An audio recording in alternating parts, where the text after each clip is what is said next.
আসসালামু আলাইকুম, প্রিয় ডেন্টাল সার্জন বৃন্দ।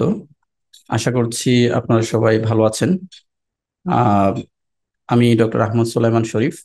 আমি ফেস বি রেসিডেন্ট হিসেবে আছি ডিপার্টমেন্ট অফ প্রস্থেডন্টিক্স, বাংলাদেশ মেডিকেল ইউনিভার্সিটিতে।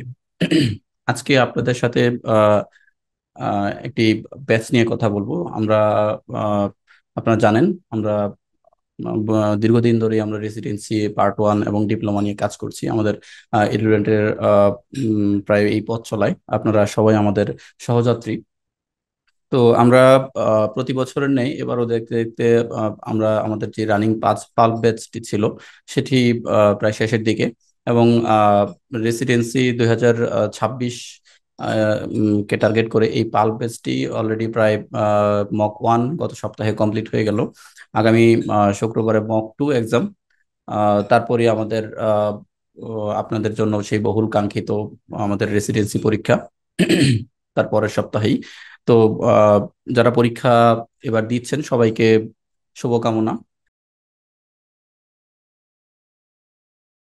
নতুন যারা রেসিডেন্সি পরীক্ষার জন্য প্রিপারেশন নিচ্ছেন, রেসিডেন্সি মার্চ 2027-কে টার্গেট করে, তো তাদের জন্য আমাদের অলরেডি আমরা পাল ব্যাচের ঘোষণা দিয়েছি। আমাদের আগামী 21 নভেম্বর থেকে আমাদের পাল ব্যাচটি শুরু হবে, বোথ অনলাইন এবং অফলাইন দুটো সেগমেন্টে আমরা এই পাল ব্যাচটি আমরা শুরু করছি। প্রতি বছরের ন্যায় এবারও আমরা এই পাল ব্যাচটিতে বিশেষ কিছু ভেরিয়েশন রেখেছি। তো মূলত অনেকেরই ভিতরে এই প্রশ্নটা থাকে যে পাল ব্যাচটিতে কারা বা পাল ব্যাচটি কাদের জন্য। তো এই পাল ব্যাচটি মূলত আমরা প্রতি শুক্রবারে আমরা এই ক্লাসটা রেখে থাকি।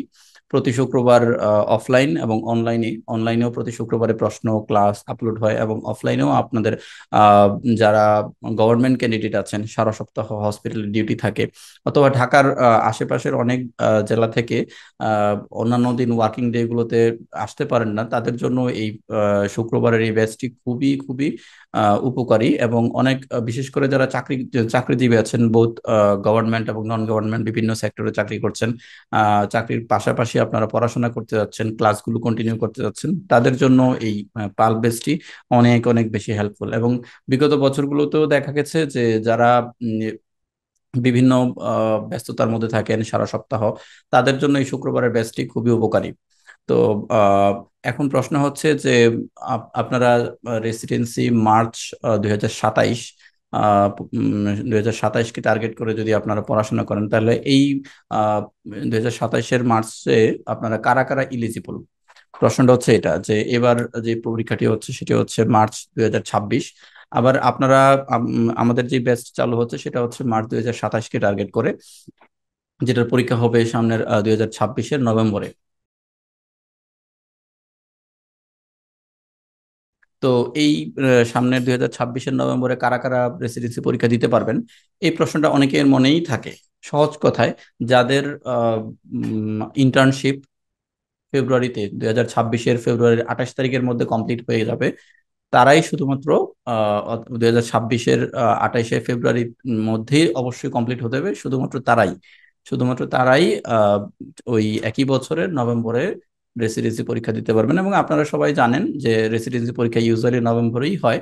মাঝখানে 2-1 বছর আগে আহ, ডিসেম্বরেও পরীক্ষা হয়েছিল করোনার সময়, কিন্তু এখন এজ ইউজুয়াল প্রতি বছর নভেম্বরেই পরীক্ষা হচ্ছে। তো সেই হিসাবে ধরে নিতে পারি আমরা যে সামনের বছরও নভেম্বরেই পরীক্ষা হবে। তো সেই নভেম্বরে কারা কারা পরীক্ষা দিতে পারবে, তারাই হচ্ছেন যারা 2026-এর ফেব্রুয়ারির 28 তারিখের মধ্যে ইন্টার্নশিপ যাদের কমপ্লিট হয়ে যাবে, বা যাদের অলরেডি এর আগে কমপ্লিট হয়ে গেছে, সবাই।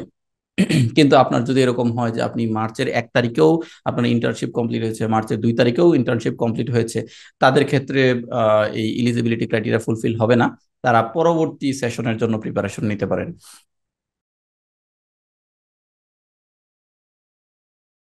তো আহ, এখন অনেকেরই প্রশ্ন থাকে যে এই পাল্প ব্যাচটি ডিউরেশন কতদিন হবে।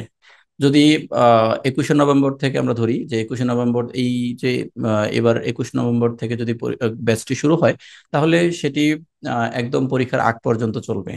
একদম যদি নভেম্বরের ধরেন যে নভেম্বরে যেই তারিখে পরীক্ষা হচ্ছে ঠিক ওই দিন পর্যন্তই আপনাদের এই ব্যাচটি অ্যাক্টিভ থাকবে।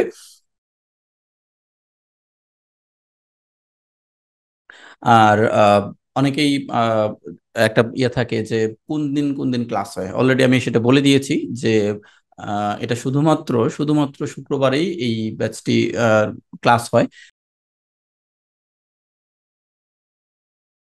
তো সেই হিসেব চিন্তা করলে এক সপ্তাহ পরে পরে একটি ক্লাস এবং একটি পরীক্ষা, পুরো একটা বছর আপনারা এই সুযোগটি পাবেন যে একটা ক্লাস হওয়ার পরে একটা সপ্তাহ গ্যাপ থাকে। সো একটা সপ্তাহে একটা ক্লাস করার পরে ওই ক্লাসটার পরীক্ষার প্রিপারেশন নেওয়ার জন্য এক সপ্তাহ কিন্তু মোর দেন এনাফ। ইউজুয়ালি 3 থেকে 4 দিন বা 4 থেকে 5 দিনের বেশি খুব ভালো করে পুঙ্খানুপুঙ্খ রূপে যদি আপনি পড়তে চান তাহলে এর বেশি সময় কিন্তু লাগে না। সেই ক্ষেত্রে আপনাদের জন্য এই ব্যাচটি অনেক বেশি হেল্পফুল, কারণ হচ্ছে আপনারা নির্দিষ্ট সময়ের মধ্যে আপনারা একটা ক্লাস দেখে আপনারা সেটার প্রিপারেশন, পরীক্ষার জন্য প্রিপারেশন নিয়ে রিভাইজ দেওয়ার জন্য আরো 2 থেকে 3 দিন সময় পাবেন, অথবা আপনারা প্রিভিয়াস কোনো লেকচারও আবার যদি রিভাইজ দিতে চান সেটাও পারবেন। সো এই জন্য দীর্ঘমেয়াদী এই ব্যাচটাতে শুধুমাত্র আপনাদের কাছে আমাদের যেটা প্রত্যাশা থাকে সেটা হচ্ছে আপনাদের ধৈর্য। ধৈর্য ধরে যদি আপনারা একটা বছর লেগে থাকেন এবং পরিশ্রমের সাথে প্রত্যেকটা ক্লাস মনোযোগ দিয়ে প্রত্যেকটা পরীক্ষা দেন, তাহলে এই ব্যাচ থেকে সফলতা আসলে আহ, সর্বাধিক হয়। এবং বিগত বছরগুলোতে দেখা গেছে যে পাল ব্যাচ থেকে আমাদের রেসিডেন্সি পরীক্ষায় চান্স প্রাপ্তির সম্ভাবনা বা সংখ্যা অনেক বেশি থাকে। তো এই ব্যাচটি যেহেতু অনলাইন এবং অফলাইনে হবে, সো অফলাইনে যারা ঢাকায় আছেন কিংবা ঢাকার আশেপাশের জেলার আছেন তারা অনেকেই আসতে পারেন।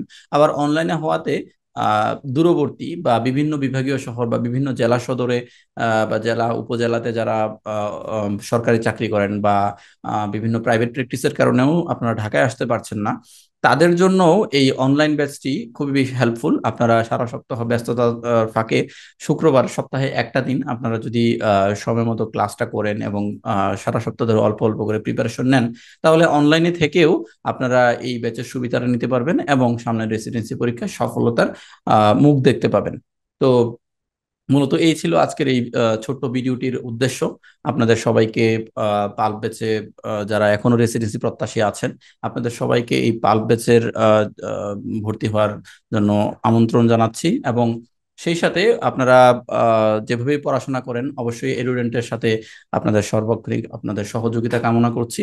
তো সেই প্রত্যাশা রেখে আজকের ভিডিওটি শেষ করছি। ধন্যবাদ সবাইকে। আসসালামু আলাইকুম।